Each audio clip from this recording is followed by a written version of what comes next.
Nabi memberikan 3 amalan utama. Saya akan bacakan dengan cepat 3 amalan utama yang dikuatkan oleh beliau kepada para sahabat sebelum tiba Ramadan dan sampai sekarang menjadi kurikulum Ramadan Nabi. Jadi kalau ibu bapak ingin mengeluarkan kurikulum Ramadan Nabi, nanti bikin agenda saat Ramadan. Ya, supaya nggak pusing nanti kalau masuk hari pertama apa yang dikerjakan, hari kedua apa yang dikerjakan, subuh apa, siang apa, sore apa. Cuman nanti saya berikan 3 yang pokok ini. Ada 3. 1, meningkatkan sholat. Saya ulang ya, meningkatkan apa? Sholat. Kalau meningkat secara singkatnya berarti bertambah dari yang sekedar fardu, tambah dengan apa? Sunnah. Maka dari sekarang keluarkan semua jenis sholat-sholat sunnah. Keluarkan dari sekarang apa saja, siang dan malamnya. Yang rawatib ada berapa rawatib? Rawatib 12.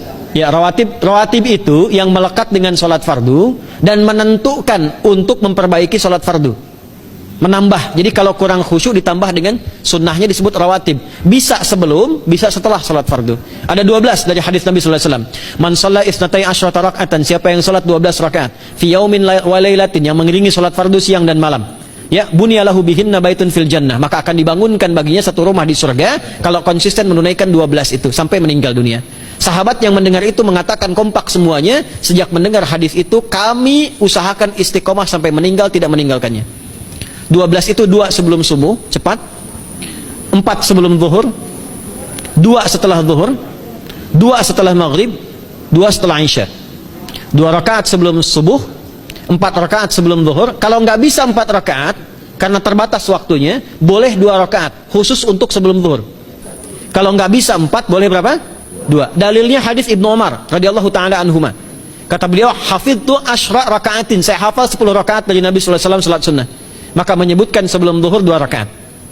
Baik, jadi 12 ya. 2 sebelum subuh, 4 sebelum zuhur, 2 setelah zuhur, 2 setelah maghrib, 2 setelah isya. Ini yang disebut dengan rawatib. Jamak dari kata ratib. Di luar ini mutlak. Mutlak ini ada yang berdampingan dengan salat fardu, ada yang terpisah. Contoh yang berdampingan, 4 rakaat sebelum asar. 4 rakaat ini bukan disebut rawatib, tapi salat mutlak. Cuma waktunya berdampingan dengan salat fardu. Jadi dia nggak memengaruhi salat fardu, cuma punya keutamaan sendiri. Apa keutamaannya? Hadis Ibnu Umar radhiyallahu taala anhuma, ketika beliau menyampaikan qala Nabi sallallahu alaihi wasallam, rahimallahu ra'an shalla qabla al-asri arba'an.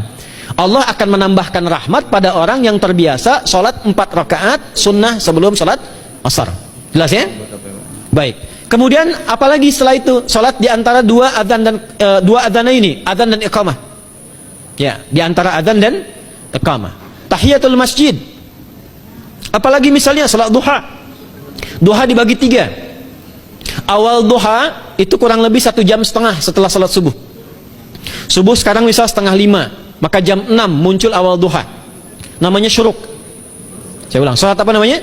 Syuruk itu salat awal duha. Jumlah rakaatnya 2 rakaat. Man sallal ghadata fil jama'ati thumma yaqudu yadhkurullah subhanahu wa ta'ala fa yusalli rak'ataini fakana alaihi ka ajri umratin wa hajjin, ya ka ajri ummatin wa hajjin tamatan. Siapa yang salat subuh 2 rakaat dengan berjamaah, ya, dan umumnya kalau berjamaah bisa ke masjid di masjid.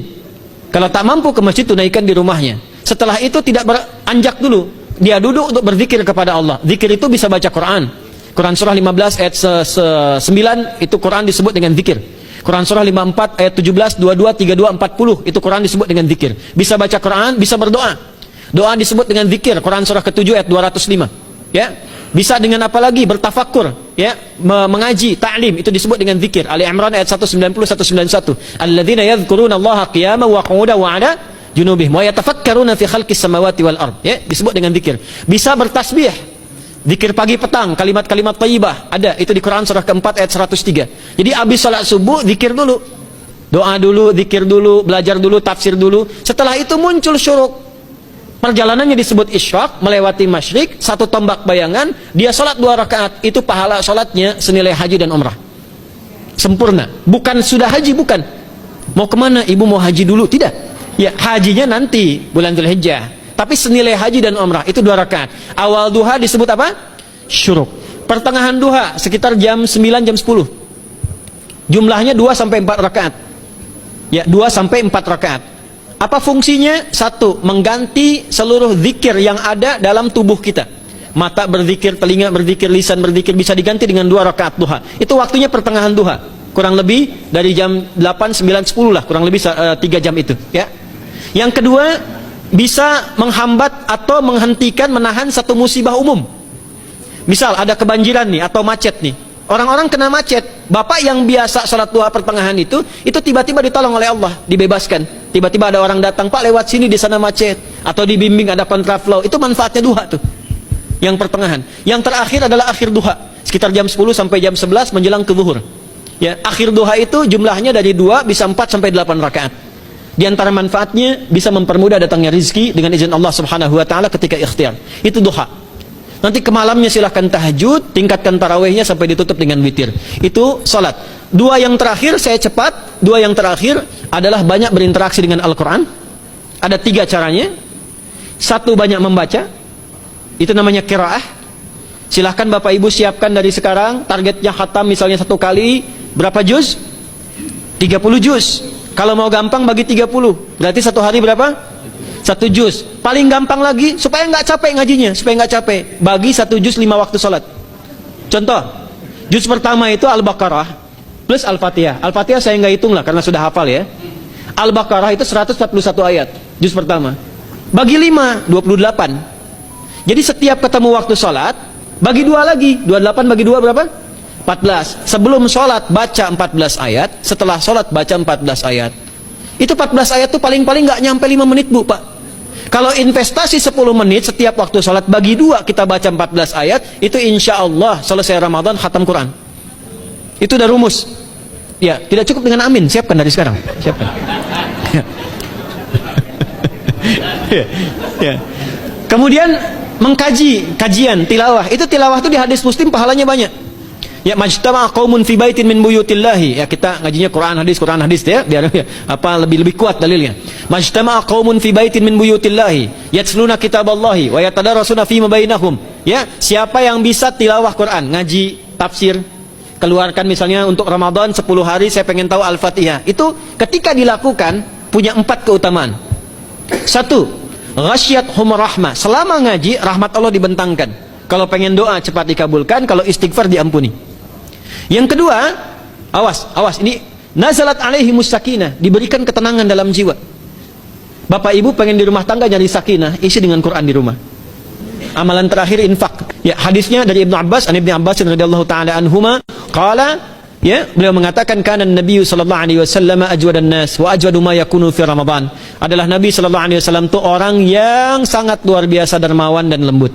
Dan bertambah dermawan lagi ketika tiba Ramadan. Apa yang dilakukan Nabi? Mensupport sahabat, siapapun yang punya anggaran untuk infak, disiapkan sebelum Ramadan.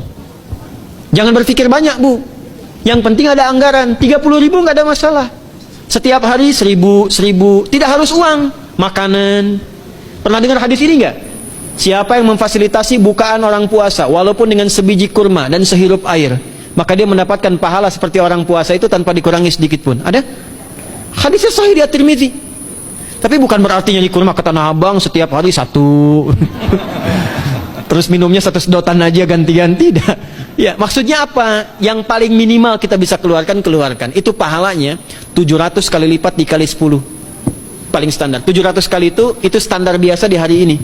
Dalilnya Al-Baqarah ayat 261 yang dibacakan Adinda tadi kita itu. Ramadan kali 10 lagi.